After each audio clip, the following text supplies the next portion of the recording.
been a while since I made a video, so I figured I'd make another one. I haven't been doing too much lately. Been, had some insomnia lately, so I haven't had a whole lot of energy to do much. I've really done nothing with the church lately. Been doing a little gardening over the summer. Just started some winemaking with some of the things that I grew in the garden with. And I've been also writing a story, and that's why I'm making this video, because I'll probably never get it published, so I want to try to get through at least chapter 1 today, but first I want to read a small background on the story. About 15 years ago, an idea for a fantasy novel came to me as a result of certain events that had unfolded in my life. Many of the characters in it are loosely based on people who I came into contact with around that time. Also, there were sort of a series of dreams that seemed to echo these events in mythical form of some sort. Even the name of one of the characters was given to me in a dream, namely Jack Majongo, an elephant. "This is Jack Majongo," I heard a voice distinctly say as they showed me the elephant.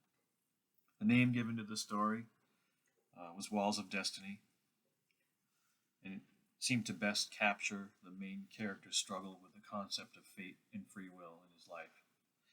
The rough draft was handwritten in those darker years of my life, and it more or less sat on the shelf with a few half-hearted attempts to revive the story. In 2011, I began handwriting a sequel called Beyond the Walls, which also sat for many years. Last year, I revisited Beyond the Walls, and I thought it might have more potential than the first book, so I began typing it up. I really enjoyed it. I typed up the whole book, going far beyond what I had originally written back in 2011. I decided there should be one single book with 3 parts, Beyond the Walls being the second. I don't have anything done with part 3 yet, but I have a vision for it. Throughout the past year, the creative juices have really been flowing, becoming inspired with ideas for prequels, sequels, backstories, side stories, and all manner of world building. But there's still one very large obstacle. I'm a terrible writer. I never learned to write fiction. I don't even read fiction. What to do? It was suggested by a family member that I employ the use of ChatGPT, an idea that was met by much resistance. I being a technophobe, much like Del Spooner from Asimov's I, Robot. Eventually, I warmed to the idea and began. I can't even read my own writing. I began I began using the program to help with sections of the story. My writing is far from professional, but with AI's help, it is at least a little better. I didn't use AI for every paragraph and occasionally altered what it generated. You may even detect a change in style where I did use it. So I started typing up part 1. That's Walls of Destiny, the first book, altering as needed. Though short, it would be an estimated 50 to 60,000 words. It could stand as a book by itself without parts 2 and 3. I think I have a decent story here, even if the delivery is lacking. Nevertheless, I would like to share it with you. I probably won't attempt to get it published, but at least there will be some record of it, and with the hopes that people might listen. Books are often dedicated to special people, to the author. So too this book shall be. First, I would like to dedicate this book to Jason, my son, a world traveler currently living in Istanbul as a Turkish citizen, and to Melody, my cousin, an adventurer and traveler as well, and to all the other adventurous souls trying to figure it all out. And to my wife Diana for putting up with my random obsessions and for putting up with me occupying her laptop to write the story and make these videos. So now I have typed up the first chapter, and at some point I'm going to get a Kindle so I don't have to type up every chapter to read it on here. Chapter 1, The Exile. The rainy season had descended upon eastern Atlantia when Milo decided to journey west to the great walled city of Adriaxlon. As he arrived at the crowded train station, the air was heavy with impending rain. The station was a hive of activity, with people gathered in anticipation of boarding the old rusting train that would carry them to their destination. This year, the walled city was a magnet for travelers, all converging to celebrate the centennial of the land's unification. 100 years prior, King Ariad Adriaxis had bridged the east and west with his vision extending the railroad tracks all the way to Atlantia. His legacy was so profound that the new calendar's first year began on the day of his death. This centennial celebration cast a shadow over the second, more subdued holiday of religious significance, which by coincidence fell on the same day. Among the throngs of thrill-seekers, revelers, spiritual pilgrims, and COL loyalists boarding the train was also Milo T. Cobb, a young native of Atlantia. Uninterested in the festivities, he had his own reasons for going to the walled city.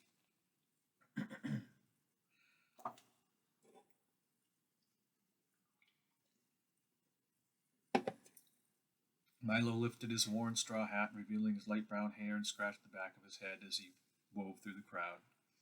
He passed several groups of eager onlookers who waited to watch the enigmatic machine as it churned and chugged and billowed and faded into the horizon, transporting its cargo of brave souls into the unknown reaches of Cameria.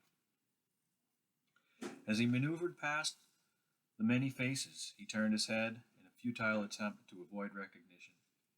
But a sharp voice cut through the noise of the crowd. "Is that Milo the Pyro?" a teenager, whom Milo recognized as one of his neighbors, called out, followed by another's mocking shout. "You'll burn down the city. You'll burn down the walled city." Milo quickened his pace, their cruel taunts echoing in his ears as he headed toward the seating area. With a heavy sigh, he set down his pack and settled on to a weathered oak bench. To the east, dark storm clouds rolled menacingly toward Finlark, their intense flashes of lightning punctuated by the rumble of distant thunder. Fumbling for his umbrella, Milo struggled against a gust of wind from the southeast that threatened to wrench it from his grasp. As he managed to secure it, the sleeve of his tunic slipped back, revealing a blue-green anvil and hammer crossing each other, a tattoo permanently etched on his wrist, the mark of an Atlantean metalworker. As he sat waiting to board the train, he watched the storm intently as it moved ever closer. The storm was an after effect of the larger storm, the hurricane, which was going on out at sea, not more than 100 miles beyond the Bay Area, where Milo would often fish. It was a tangible reminder of the storm happening in his own life. A mix of regret and relief washed over him as passengers finally began boarding the train. Rising from the bench, Milo's resolve hardened against the trials awaiting him. As he stepped aboard the train bound for the walled city of Adriaxlon, he left behind the ashes of his past, his gaze fixed on the calm horizon where hope shimmered faintly. In the walled city's labyrinthine streets and whispered secrets, he would forge a new destiny, rising like a phoenix from the flames, or so he had imagined. Milo found a seat at the rear of the train, as far as he could be from inebriated festival goers. The tension in his body grew as the tempo of the steam engine increased. As the last passenger settled, the dark cloud finally descended. A light drizzle quickly escalated into a torrential downpour. The train, now in motion, was pounded by the warm rains of late summer. It exhaled a massive plume of grayish-white smoke as it picked up speed and starting with jolts before smoothing out. Milo gazed out at Finlark, the little town he had known his whole life. As it dwindled in the distance, the memories of the town would linger long after it was out of sight. He wondered if he would ever return, silently vowing someday as he turned away from the window. We're at 10 minutes now. The journey to the walled city would span 4 long days, with numerous stops along the way. Milo settled into his seat, bracing himself for the long ride ahead. Inside the train, the atmosphere buzzed with excitement. Passengers chatted animatedly, their voices a symphony of laughter and anticipation. Many were traveling to the walled city for the centennial celebration, a festival a festival renowned for its grandeur. This year's New Year's celebration promised to be more spectacular than ever before. Milo pulled out a book he had brought along for the trip, a bestiary of central Midlandia. It entailed a myriad of creatures one might encounter across the land. While most of the beasts described were known to exist, some were rarely, if ever, seen. As he flipped through the pages, trying to ignore the enthusiastic chatter around him, he came across a creature that had filled him with dread. In Atlantia, it was known as the waterfowler. In the west, it was called Emella Intuca. The sinister beast was described as having glowing red eyes, a single menacing horn. Its massive black body was adorned with brown and orange markings like that of a salamander's, and growths on its back resembling twisted tree branches, making it appear as a floating log while it stalked its prey. Milo recalled a chilling childhood rhyme meant to deter children from swimming alone. Down by the river, the little children play. Down beneath the surface, the waterfowler lay. He listens to them swim, he listens to them play and sing. Silent and patient, it waits for a full stomach it knows they will bring. Down beneath the surface, hunger in its eyes. Down by the lake, a little child dies. A shiver ran down Milo's spine as he closed the book, his childhood fears momentarily resurfacing. 2 days into the journey, exhaustion from the heat and cramped quarters began to take its toll on all. Milo drifted into a restless slumber. Visions of the walled city he had only seen in books swirling through his dreams. He imagined himself gliding effortlessly through the city's grand halls and vibrant streets, through the bustling food courts, the roaring arena, and Adriaxland's vast, great library. It all felt so familiar, yet oddly surreal.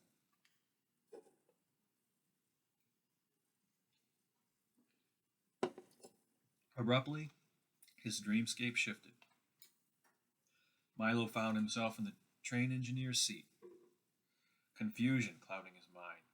A sign ahead read, "Bridge under construction, 1 mile."